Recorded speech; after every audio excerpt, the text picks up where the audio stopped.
भगवान के भरोसे मत बैठिए, क्या पता भगवान हमरे भरोसे बैठा हो।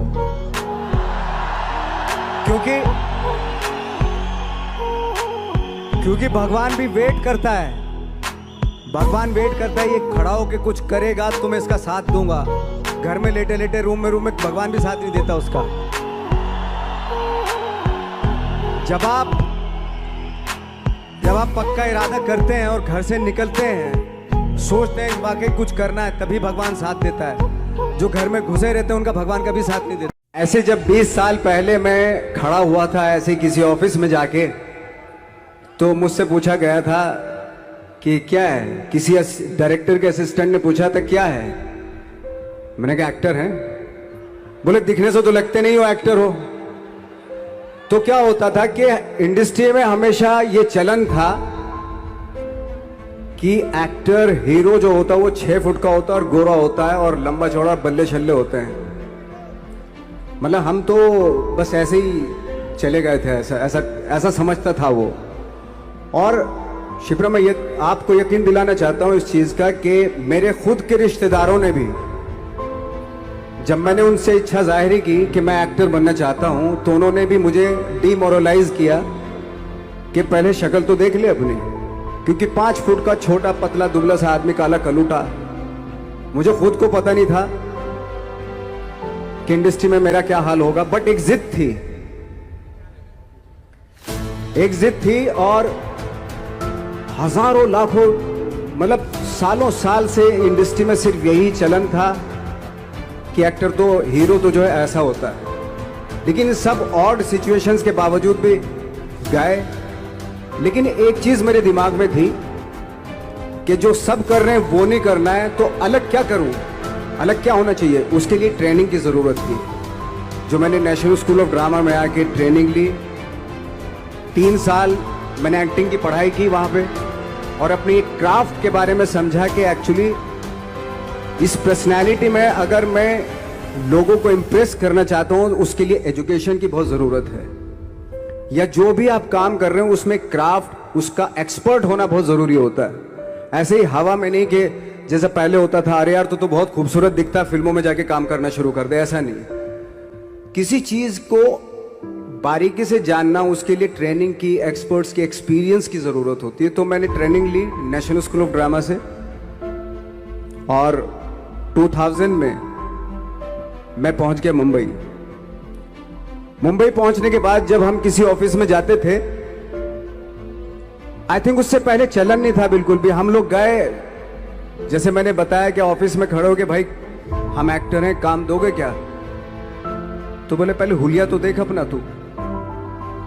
तो ये हर बार सुनने के लिए मिलता था, और वो बात भी सही थी, क्योंकि उससे पहले कभी कोई आपने देखा नहीं होगा कोई इतना बड़ा, कोई इतनी सी पर्सनैलिटी का 5 फुट 6 इंच का आदमी, पतला दुबला सा मरियल सा, कि कभी ये इस तरह के लोग एक्टर भी बन सकते हैं, हीरो भी बन सकते हैं, स्टार भी बन सकते हैं। ऐसा चलन था ही नहीं। मैं कॉन्फिडेंट था बिकॉज ऑफ माई ट्रेनिंग। मैंने ट्रेनिंग ली थी और अपने क्राफ्ट के बारे में बहुत अच्छे से जानता था मैं, और उस चीज का सिर्फ कॉन्फिडेंस था मुझे कि आज नहीं तो कल, कल नहीं तो परसों, या 10 साल या 20 साल या 30 साल के बाद नंबर जरूर आएगा मेरा। मैंने कभी भी अपने को टारगेट नहीं दिया मैंने कि अगर 2 साल ट्राई करके देखता हूं, उसमें अगर हो गया तो ठीक है, वरना कोई दूसरा फील्ड अपना लूंगा। ऐसा कभी नहीं। जिस चीज का पैशन होता है, जज्बा होता है, अगर आप दिल से चाह लो ना, तो पूरी दुनिया झुक जाती है उसके ऊपर। उसको पूरा करने के लिए पूरी कायनात एक हो जाती है कि इस आदमी की जिद के लिए, इस आदमी की जिद के आगे झुकना पड़ेगा, और पूरी दुनिया झुकती है आपकी जिद के आगे। लेकिन आपको जिद्दी होना पड़ता है, आपको बहुत सारे सेक्रीफाइस भी करने पड़ते हैं, क्योंकि ये आपने चाहा है। परीक्षा देनी पड़ती है आपको, जितना बड़ा इम्तिहान होगा उतनी बड़ी परीक्षा भी देनी पड़ेगी। आसान काम नहीं है। छोटे छोटे टारगेट बनाएंगे तो छोटों में निपटारा हो जाएगा। हमेशा अपने आप को टारगेट बढ़ा दो। तो उसके लिए हमेशा अपने आप को अनकंफर्ट जोन में डालो कि जो इम्पॉसिबल है उसको पॉसिबल करने की शिद्दत, पैशन आपके अंदर होना चाहिए, वो हो जाता है। आज जो दुनिया में इतने सारे एक्सपेरिमेंट हुए हैं, ये सिर्फ इसी बिना पे हुए हैं, पागलपन के जरिए ही हुए हैं ये सारे एक्सपेरिमेंट। एक मैंने कहीं सुना था कि जब आप एक्सपेरिमेंट करते हैं तो फेलियर भी होते हैं, कई बार फेलियर होते हैं। कोई एक एक्सपेरिमेंट करने के लिए, कोई एक चीज करने के लिए बहुत बार हमने भी झेला है, बहुत बार फेलियर हुए हम लोग। लेकिन एटलीस्ट हमें इतने सारे फेलियर होने से इतने तरीके पता चले कि इन तरीकों से सक्सेस नहीं मिल सकती। फॉर एग्जाम्पल, एडिसन ने जब बल्ब का आविष्कार किया तो 100 बार एक्सपेरिमेंट किए अपनी जिंदगी में। 100 बार एक्सपेरिमेंट करने के बाद जब उसको पता चला कि अरे फॉर्मूला तो ये था बल्ब बनाने का, तो एटलीस्ट उसको ये, उसके साथ साथ उसको ये भी पता चला कि 100 जो तरीके हैं, 100 तरीकों से बल्ब नहीं बनता, ये भी पता चला उन फेलियर्स में उसको।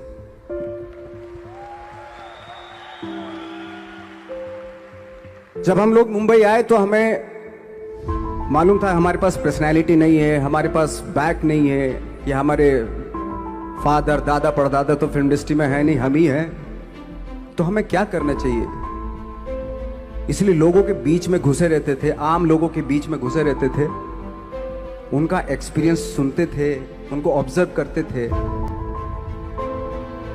तो आई थिंक मेरे पास 15 साल तक, 10-12 साल तक कोई काम नहीं था। जैसे आपने बताया कि बहुत ही 10-10 सेकंड के रोल करके घर में आके बैठ जाए, तो पूरे साल खाली बैठे रहते थे हम लोग। लेकिन एक चीज थी कि लोगों के बीच में रहते थे। लोगों के बीच में रहने से ये एहसास हुआ हमें कि तरह तरह के लोग हैं, लेकिन हमारी इंडस्ट्री में सिर्फ एक ही तरह की एक्टिंग होती है। हजारों करोड़ों लोग हैं इस दुनिया में, लेकिन एक्टिंग सिर्फ एक ही तरीके से होती है हमारे यहाँ। तो मुझे लगा यार, ये मैं तो ट्रेन भी हूँ, मुझसे अपनी आर्ट भी आती है, और हजारों लोगों को मैं ऑब्जर्व भी कर रहा हूँ। तो ये तो सबसे अच्छा सूत्र है, इससे तो मैं बहुत कुछ कर जाऊंगा। तो जब ये सूत्र पता चला मुझे कि अब मैं ये जो हजारों लोगों को मैंने ऑब्जर्व किया है, अब जब भी मुझे कोई रोल मिलेगा उन्हीं में से वो एक इंसान होगा। उसी में वो ठाकरे, बाड़ा साहब ठाकरे होंगे, उसी में मंटो होगा, उसी में गणेश गायतोंडे होगा, उसी में फैजल खान होगा, उसी में माजूमदार साहब होंगे। तो इस तरह के, ये कब हुआ? जब हमने लोगों को ऑब्जर्व करना शुरू किया, लोगों के बीच में रहे। मैं 15 साल के बाद जो मेरी लाइफ थी, जिसमें खाने तक को नहीं मिलता था, अब फॉर्चुनेट अपने आप को समझने लगा था कि थैंक गॉड कि मुझे ऐसे लोगों के बीच में मुझे रहने का मौका मिला। तो कभी भी, आई थिंक मुझे लगता है कि कभी भी जब आप स्ट्रगल कर रहे होते हैं ना, वो एक मौका होता है आपके पास, वो एक चांस होता है आपके पास कि कैसे उसमें आप अपना ऑब्जर्वेशन, एक्सपीरियंस, जब आपको काम मिलेगा वो उसमें लगाएंगे आप। तो मेरी लाइफ बहुत ही, आज जब मैं सोचता हूं कि यार ये तो बहुत ही अच्छा हुआ, तो जो 15, 10, 12 साल मैंने बिना काम के गुजारे, जो लोगों के बीच में रहा था मैं, आज वो काम आ रहा है मेरे। जहां जरा सा कोई कैरेक्टर मिलता है तो आदमी इसलिए कनेक्ट करता है उनसे कि उनको लगता है कि यार ये तो मेरे पड़ोस का ही, आसपास का ही ये बंदा। मैंने देखे हैं इस तरह के लोग। आई थिंक यही हमारी सबसे बड़ी जीत है एज एन एक्टर।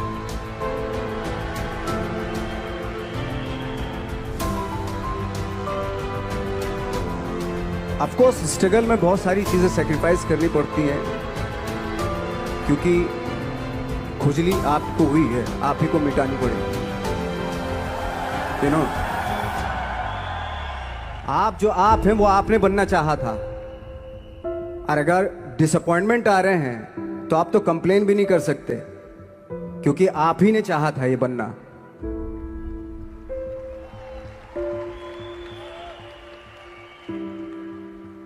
तो बस यही था कि 10-12 साल तक मैंने सोचा था, 10-12 साल जब स्ट्रगल हो गए तो मेरे बहुत ज़्यादा वो भी हुआ कि यार छोड़ के चले जाते हैं, कुछ काम मिल नहीं रहा है, क्या हो रहा है कुछ पता नहीं, आई डोंट नो मिल पाएगा या नहीं मिल पाएगा। फिर ये होता था कि नहीं, मेरी मदर जो है ना एक लेटर लिखती थी मुझे हमेशा। तब मोबाइल वोबाइल नहीं आए थे, पेजर आए थे, तो पेजर यहाँ पे लगा के चलते थे हम लोग। जब उनको मालूम हो जाता था कि भाई बंदा जो है ना थोड़ा सा फ्रस्ट्रेशन में है, डिप्रेशन में है क्योंकि काम नहीं मिल रहा, तो मेरी माँ मुझे एक लेटर लिखती थी। उसको लिखती थी कि लिखने के बाद एक लास्ट में लिखती थी कि 12 साल में कचरे के दिन भी बदलते थे, तू तो इंसान है, तेरा दिन भी बदलेगा। तो उन सब चीज़ों को देख के कोई एक शेर, कोई एक कोटेशन, कोई इस तरह की जो मोटिवेट करती है, जो लाइन्स आपको, उनका रहना, उन पे बिलीव करना बहुत ज़रूरी होता है, क्योंकि वही चीज़ आपको मोटिवेट करती है आगे बढ़ाने के लिए। और जब ख़राब वक्त होता है आपको वो लाइन्स, वो पोएम्स, वो सारी चीज़ें आपको संबल देती हैं, मजबूती देती हैं, ताकत देती हैं। और मैं जिस गांव से आया था, डिस्ट्रिक्ट मुजफ्फरनगर के एक छोटा सा गांव था बुढ़ाना। जब हमने शुरुआत की थी वहां पे, जब मैं था वहां पे लाइट भी नहीं थी। 1 घंटे के लिए रात में कभी आ गई, या 1 महीने के बाद हल्का सा मुंह दिखा के चली गई। इस तरह की लाइट इस तरह होती थी। वही लैंप में पढ़ना स्टार्ट किया, लैंप। तो छोटे से गांव से आने के बावजूद फिर दिल्ली मतलब छोटा सा, उससे बड़ा शहर भी हमें ऐसा लगता था पता नहीं क्या है, मतलब डर लगता था। मैं जब मुंबई में आया था तो मैं 15 दिन तो घर से बाहर ही नहीं निकला था, क्योंकि इतनी स्पीड देख रहा था मैं कि इतनी स्पीड में तो हम चल ही नहीं पाएंगे, इस शहर के साथ शायद हम कनेक्ट नहीं कर पाएंगे बिल्कुल भी। तो इस तरह के डर थे। लेकिन ऐसी जगह पे आ गए थे कि अब जाना भी मुश्किल था। तो मतलब वापस नहीं जा सकते थे। वापस इसलिए नहीं जा सकते थे कि बहुत सारे डर थे। वापस अगर चले गए तो थिएटर के जो मेरे दोस्त थे वो बोलते, क्यों भाई वापस आ गए तुम भी, जैसे बहुत सारे लोग वापस आ रहे थे तुम भी वापस आ गए, चलो लग जाओ ठीक है। गांव में इसलिए नहीं जाता था अपने कि जो पहले ही बोलते थे वो लोग कि शक्ल तो देख ले, फिर हार के उनके सामने चला गया तो क्या बोलेंगे वो तो वही बोलेंगे कि हमने तो पहले मना किया था कि मत जाओ, क्या सूरज शक्ल थोड़ा ही थी तुम्हारी स्टार बनने की, एक्टर बनने की। तो ये बहुत सारे डर थे जिसकी वजह से मैं अपने ना तो गांव जाता था, ना जहां से ट्रेनिंग ली थी दिल्ली से, ना वहां जाता था। मैंने जो भी है मरना जीना मुंबई में ही होगा। रही बात सक्सेस की, सक्सेस अगर 30 साल बाद भी मिलेगी उसके लिए भी मतलब तैयार रहना चाहिए। सक्सेस की कोई डेट नहीं होती, कोई तारीख नहीं होती, कोई टारगेट नहीं होता कि इतने ही दिनों में मिल जाएगी। इंसान का काम होता है, आई थिंक मुझे लगता है कि मेरे हिसाब से मुझे लगता है कि लाइफ ना हमेशा अपने आप को लाइफ में पुश करते रहो, और पैशन के साथ जिस भी आप काम में हो, जो भी आप काम कर रहे हैं उसमें पैशन के साथ लगे रहना बहुत जरूरी होता है। क्योंकि पैशन से क्या होता है, जिस भी आप फील्ड में होते हैं उसकी डिटेलिंग्स मिलनी शुरू होती है। जैसे जब आप समंदर में देखते हैं, समंदर की जब गोता मारते हैं, नीचे जाते हैं तो आपको एक धीरे धीरे बहुत कुछ दिखाई देना शुरू। ऐसी आपका भी फील्ड है, कोई भी हर फील्ड ऐसा ही होता है, उसमें असीम संभावनाएं होती हैं, इतनी पॉसिबिलिटीज होती हैं कि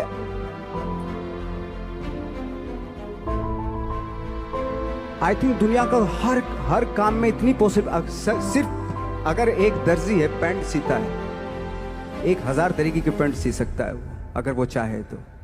अगर उसने नहीं चाहा तो वो जो ट्रेंड चला रहा है वही सीता जाएगा। लेकिन अगर उसने चाह लिया कि मैं ऐसा कुछ करता हूं तो 1000 तरीके की पैंट उसी में 1000 तरीके की सी देगा वो। ऐसे हर फील्ड में पॉसिबिलिटीज बहुत होती है और एक परफेक्शन होता है। फॉर एग्जाम्पल जैसे हम लोगों ने ट्रेनिंग इसलिए ली कि परफेक्शन आ जाए अपने काम में। जैसे एक मैंने एग्जाम्पल सुना था कि ये छोटी छोटी चीज़ें जो मैं बता रहा हूँ, ये चूंकि मैंने बचपन में सुनी थी, उन पे दिमाग, उन्हीं को अपनी लाइफ बना के आगे बढ़ा तो आज यहाँ पे हूँ। इसलिए वो छोटी छोटी चीज़ें बहुत काम आती हैं, उनको सुनना बहुत ज़रूरी होता है इंसान के लिए। बताते हैं कि एक बहुत बड़े, पता नहीं ये सच है झूठ है, मुझे नहीं इतना ज़्यादा नहीं मालूम, बट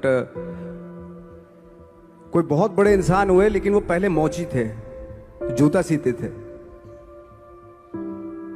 लेकिन जूता जहाँ से सीते थे ना वहाँ से कभी फटता नहीं था। वो भले दूसरी जगह फट जाए लेकिन वहाँ से नहीं फटता था, क्योंकि उसका पैशन था जूता सीना। काम भले वो है वो, लेकिन उस काम में भी उनका पैशन है। तो इसी वजह से वो इतने पॉपुलर होते चले गए कि यार जूता फट गया लेकिन सिलवाना वहीं जाके, क्योंकि वहाँ अगर उन्होंने सी दिया वहाँ पे, जिंदगी भर वहाँ से जूता नहीं फटेगा। तो छोटी छोटी चीज़ों में ये जो परफेक्शन, पैशन, ये सारी चीज़ें होती है जो आपका आगे बढ़ाती है, बहुत आगे ले जाती है। लेकिन उसके वही है, कुछ चीज़ों का होना वाकई बहुत ज़रूरी होता है। फिर एक्सपीरियंस आपकी नॉलेज। जैसे मेरा मानना है कि मैं आई एम सॉरी टू से, बट मेरा खुद का मानना है कि मैं लक पे बिलीव नहीं करता हूँ। मेरे सामने आज तक मेरे सामने लकीली कोई चीज़ नहीं हुई कि मैं लकीली यहाँ तक पहुँच गया। आज जो आप प्रोमो देख रहे थे, जो क्लिपिंग्स देख रहे थे मेरी, मैं लकीली नहीं पहुँचा हूँ यहाँ पे। मैंने उसके लिए मेहनत की है, मैंने उसके लिए नॉलेज इकट्ठी की है, मैंने उसके लिए ट्रेनिंग ली है। उस वक्त पे हमने जितने भी महाराष्ट्र के फोक फॉर्म होती थी सारी देखी थी, और तब से उस फेस्टिवल, वो 15 दिन का फेस्टिवल हुआ था, और उसने मेरे बहुत कुछ इम्प्रूव किया। उसने हमें टाइमिंग और परफॉर्मेंस को, उसकी वजह से काफ़ी इम्प्रूवमेंट हुआ हमारी लाइफ में, हमारी परफॉर्मेंसेस में। तो वो आज भी मैं चाहता हूँ कि उसको वो परफॉर्मेंसेस जो देखी थी मैंने, तो वापस से उनको रिवाइव हो। वामन सर उसके पीछे बहुत कुछ कर रहे हैं, बहुत हार्ड वर्क कर रहे हैं, और हर जगह, आई थिंक हिंदुस्तान में हर जगह वो इस तरीके के फेस्टिवल कर रहे हैं। और ये थिएटर ओलंपिक को देख के मेरा वापस से फिर से वही मन कर रहा है कि फिर से वापस से उसको, पूरे फेस्टिवल को देखा जाए। तो भविष्य में भी मैं चाहता हूँ कि वामन सर के साथ मिलकर अगर कुछ ऐसा कुछ किया जाए कि जिसकी फोक फॉर्म्स जो हैं हमारी, जो लॉस्ट होती जा रही हैं स्पेशली महाराष्ट्र में, उनको वापस से फिर से रिवाइव किया जाए और वामन सर से हेल्प ली जाए।